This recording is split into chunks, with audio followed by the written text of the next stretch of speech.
রোমান্টিকতায় কখনো তিনি ছাড়িয়েছেন রামকে, কখনো বা পুলিশি অ্যাকশনে সিম্বা হয়ে হাসিয়েছেন দর্শকদের, কখনো বাজিরাওয়ের মতো গর্জে ওঠা সম্রাট কিংবা রূপালী রিলে ফুটিয়ে তুলেছেন কিংবদন্তি কপিল শর্মাকে।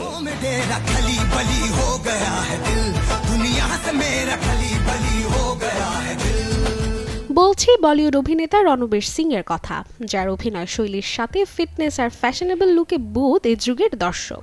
রণবীরের দিন শুরু হয় শরীর চর্চায়।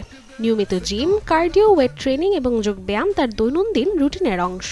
চরিত্র অনুযায়ী শারীরিক গড়ন বদলাতে তিনি কখনো তৈরি হয়েছেন মাসল প্যাক বডি দিয়ে, আবার কখনো হয়েছেন একদম সাধারণ যুবক।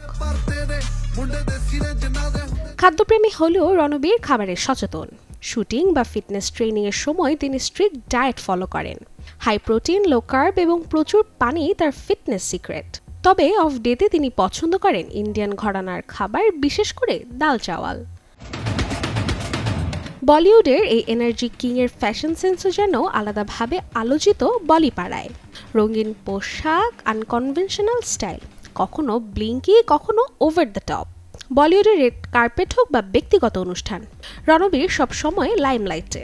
এমনকি অনেকে তাকে বলিউডের মেল লেডি গাগাও বলে অভিহিত করেন। দীপিকা পাডুকোনের সঙ্গে তার সম্পর্ক, বিয়ে এবং সংসার জীবন নিয়েও রণবীর সবসময় খোলামেলা কথা বলেন। সোশ্যাল মিডিয়াও তাদের মুহূর্তগুলো ভাগ করে নেন অনুরাগীদের সঙ্গে। তিনি বিশ্বাস করেন পজিটিভ থাকাটাই জীবনে মুখ্য। রাশিকা হোসেন, চ্যানেল 24।